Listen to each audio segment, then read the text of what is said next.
Hello, plant friends. My name is Jimmy. I'm a doctor and tropical plant hobbyist in LA, and this channel is about plants. So, this unfortunately is the last of the Jake series episodes. For those who are just joining us, Jake is a very well-known and respected rare plant hobbyist here in Los Angeles. I was able to go to his place. We talked a lot about plants, and I showed off a lot of his amazing rare plants. So if you haven't seen those episodes, definitely do. I will link them above as well as in the description below. As we remember the Jake series and remember all of his amazing plants, it's very easy to focus on the beauty, the colors, the size, right, the impressiveness of his specimens. And then probably a little below that, in the back of our minds, we're like, holy cow, that's that's so expensive, right? Or like, that plant is so hard to find. And I think that we can get lost in this or in that, and then, what we should probably maybe focus more on, at least think more about, is like, holy cow, that probably took so much time, right? So much effort, right? A collection like that, wow, like the effort involved, the time, the resources, the attention, right? The care. I think sometimes we forget that as we're seeing these amazing plants, as we're on Instagram, and we just see pictures after pictures of just like gorgeous plants in gorgeous conditions, right? Sometimes we forget about what's happening in the background, the care, the attention, all those other things. So I think that this episode's going to focus on that, and let's start off by hearing what Jake has to say. People would probably be wondering, how much time does all this take? Obviously, there's some financial investment with the light, the humidifiers, but like how much time does a room like this take you? I'll answer that question a few different ways. So the first thing that I would say is a room like this doesn't happen overnight. It's a slow evolution, and it isn't like I just went out and bought 4 giant shelves and 2 humidity shelves. This has been a collection that's evolved over time. My setup has evolved over time. I just recently overhauled it, and it is an investment. It's a slow investment, but I think in terms of time, I'm very fortunate in that I work from home, and so I'm here. I travel a lot for work, but when I'm home, I'm home. I'm on the phone on conference calls all day, and so I am typically messing with my plants all throughout the day. I've had a couple of funny situations where I've been on a conference call and I've forgotten to press mute as I'm filling up a watering can, and people on the phone thought I was peeing, but I get to be here quite a bit and enjoy being in the presence of my plants, but also work on them. So I'd say on average I am doing some sort of plant care for about an hour a day, I would say, and then I try and dedicate some time, whether it's an afternoon where I have a little bit more free time, not on the phone, or on a weekend where I'll do projects of some sort, whether that be fertilizing or pruning or repotting or clipping or some of the more heavy-handed projects I try and keep to the weekend. But for me, it's there's something very therapeutic and pleasurable about caring for my plants. So it's very joyful for me. It's funny, Greenhouse Girl Gretchen and I are buddies, and we chat on Instagram quite a bit. And there are definitely moments where we're both, when you have a collection this large, it can feel overwhelming at times, especially the pests.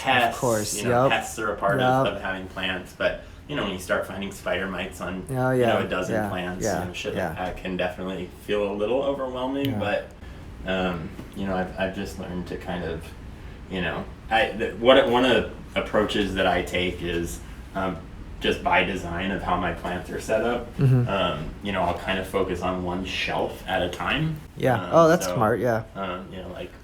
if it's Monday and I know I've Got got it. 4 Like, conference calls in a got row, it. maybe I'll work on this shelf on Monday. It'd be like a and do Monday whatever. shelf, Yeah, Tuesday shelf. Yeah. Yeah. How do you feel that things would change if, say, that you did have a 9 to 5 job? Do you feel that this is possible, or would it be different? Yeah, I mean, yes, I think it would be. I mean, I think that I'd have to allot more of my personal time to taking care of my plants. As I interact with a lot of collectors on social media, I think most people don't have the luxury of being home as much as I am, but are able to maintain collections of this size. I think I'd have to be a little bit more judicious with my time and a little bit more time for plant care. There's uniqueness to my job as well, because while when I'm home I can do a lot of great plant care. Well, you travel. I travel a lot for work, so Yeah. it's been really amazing. I found a neighbor who is just a godsend to me. She really enjoys my plants, Yeah. and has gotten really a good knack for taking care of them. So when I'm traveling for work, I have to have somebody come in every day. Yeah. Yeah. And so she comes every day and flips out humidifiers and waters what needs to be watered. And thank God for modern technology. She'll FaceTime me if she has some questions, and I want to check on my babies and see how everybody's doing. So there's a lot of care involved in this many plants, for sure. So if we're talking about a spectrum of plant care or management, Jake is probably at a very far end of one spectrum, where again he spends a lot of time on his plants and he gives them a lot of attention. That's not me. and my collection sort of reflects that as well. I'm probably on the far end of the spectrum on the other side. So, for those who have been following this channel often, you hear me talk about practicality, feasibility, right? Economy, right? I want like very low maintenance, very affordable, right? So I'm much on the other end of the spectrum. I'm very busy at the hospital. I have other hobbies. I'm busy editing YouTube for you guys. I like traveling a lot. So I focus on the other end, and I water my plants at most every 2 weeks. I'm trying to spread it out to every 3 weeks. Some of my plants I don't even look at in between waterings. Okay, so they really just kind of like sit there and grow, or at least I hope they're growing, right? And I probably don't give them as much care or attention and appreciation as what I think most people who are towards the midline would give them, right? But that works for me, right? I think Jake, on one end, he gives them a lot of care, a lot of attention. That brings him a lot of joy.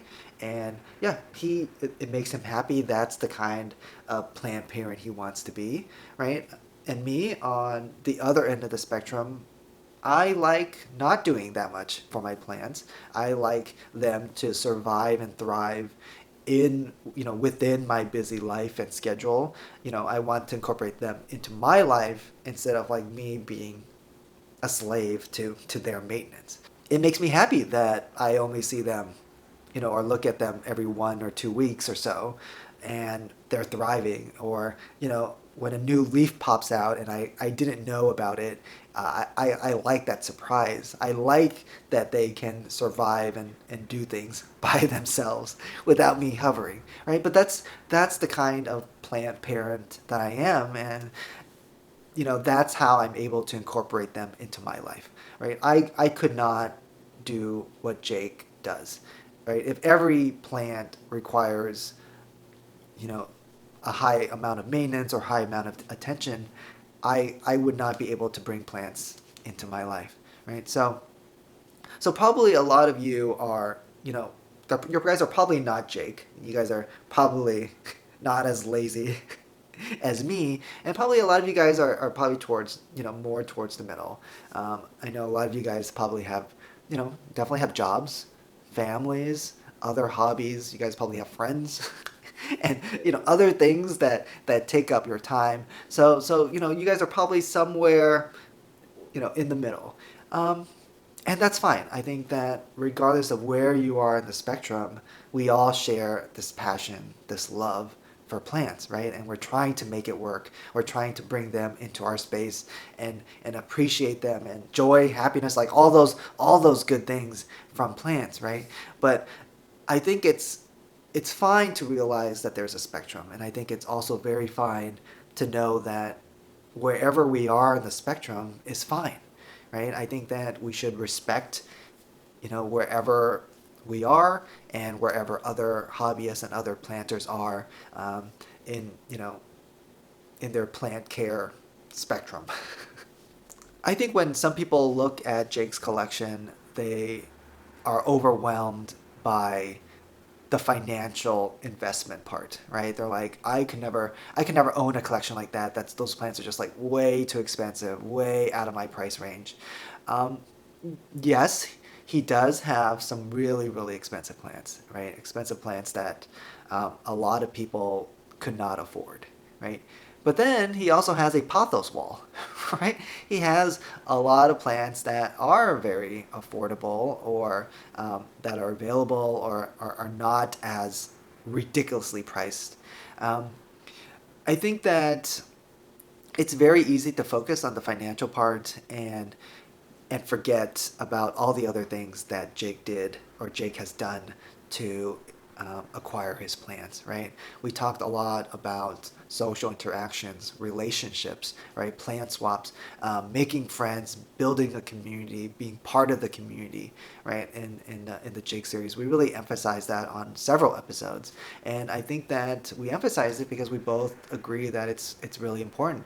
So yes, the financial aspect is one thing, but a lot of the plants that Jake has, they came, he bought them when they were cheaper, or he bought them through friends, or traded them through friends or connections that he's developed, right? So if you guys are plant hunting, or if you guys are building up your collection, and you don't have, you don't consider yourself having, good financial resources, there are other things that you can do, be a part of the community, make more friends, make more connections, right? Trades, right? Swaps, right? You can do other things, and build your collection, or at least set up the foundation to build up your collection through other means, right? There are other ways to do it instead of just like throwing money at things. Okay, so just know that. You can build a great collection too. You can build a collection that speaks to you, that's meaningful to you, that's memorable, without having to throw or put in a lot of financial resources. It will probably take a little bit more time, and that's fine, right? We all are different places. We're all different stages of the plant journey. So I just want to remind those who think that a robust or meaningful collection is impossible unless you have a ton of money. I don't think that is true. I think it just takes a lot of time and a lot of community and relationship building. What somebody told me when I first started out is the saying that they said is, behind every green thumb is hundreds of dead plants. Yeah, and that's how you learn. I thought you were gonna say hundreds of dead thumbs, but no, just hundreds of dead plants. So it's like I don't post pictures of my plants when they die, right? And I tell people that all the time. But that's how you learn. Yep. Hopefully you don't learn that lesson on a super variegated expensive Monstera plant. that you spent $750 on, or whatever they're crazily selling for today. Yeah. But that is how you learn. And I think that I've talked to collectors, usually newer collectors, that freak out about things like pests or root rot or things like that. And that happens to everybody, right? That happens to you. It happens to... If you have more than 5 or 10 plants and something isn't eating on them, you're doing something exactly wrong. Yeah. To me, I've kind of come to this place with pests where I'd love to eradicate them, but I think if I can get to a point where they're controlled, I feel okay. So spider mites have been the bane of my existence over the last 6 months, and I feel like I'm in a place where they're somewhat controlled at this point. Are they gone? No, they're not gone. Yep. If you've never had pests, or you've never had spider mites, or you've never had root rot, you just haven't been in the hobby long enough, right? Or you just don't have enough plants you will. yet. Yeah, you will. Yeah, it's okay. It's inevitable. It's okay. It's how you learn, and for me, what I'm learning is like there are just some types of plants that work for some people and some that don't. Yeah. So as Yeah. you're kind of looking around at my collection, you're seeing a lot of aeroids, but specifically you're seeing a lot of anthuriums, philodendrons, and monsteras. All plants I do really well with. Yep. You're not seeing a lot of alocasias. They don't agree with me. Yeah. And so, I definitely gave it a shot with alocasias, but most of my alocasias won't end up on Instagram because they look like this. Yes, I think this is important for people to see that not all plants do well, and I think to stay sane in the hobby, you can't just keep getting these plants that you just need to like babysit and pamper like all the time, and you're just like totally stressed and nuts over. You just have to decide what works best for you, right? And so it's like I have a buddy, my friend Boston Jungle on Instagram, who he loves alocasias. He does really, really well with them, and that's awesome, right? Yeah. Like another friend of mine in Portland, I think her Instagram is PDX Houseplants. She also does really well with alocasias. Some of those people might not have this kind of success with a philodendron patricii, right? And here I am just you just have like crushing it. So anthuriums do really, really well for me.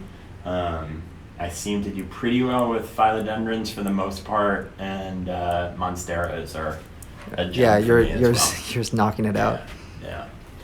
I think the last thing I want to say is that rare plants are fun, but they're not a necessity, right?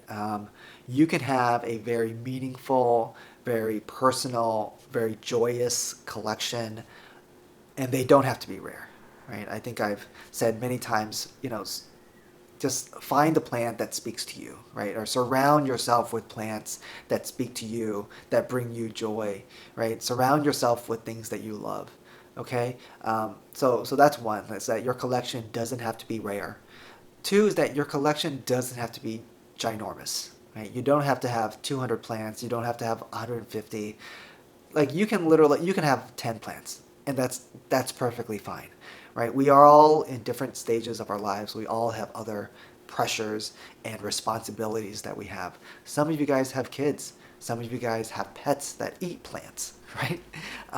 Some of you guys just work a ton or have other hobbies, or I don't know. There's just so many other things, other responsibilities, other priorities in life, right? So don't strain yourself, buying the hottest plant, the rarest plant, the most expensive plants. Don't strain yourself with this like huge plant collection that's just like stressing you out. Maybe you're just like water. It's just like your collection is so big that you're watering a ton, and you just can't do that, right? Then it's okay to downsize, right? It's okay to have a small collection. Just have something that brings you joy, right? Have something that adds joy to your life and not stress to your life, right? Or at least have the joy be much more than the stress. All right, guys. So that's going to be it for this episode and this series. Thank you so much for joining us. And thank you again, Jake. Jake, again, is Keep Your Plants On _LA on Instagram. Definitely give him a follow. Thank you, Jake, again, for, letting me come over and sharing your collection and your knowledge and experience and perspectives with the world. So, all right. Till next time. Happy planting.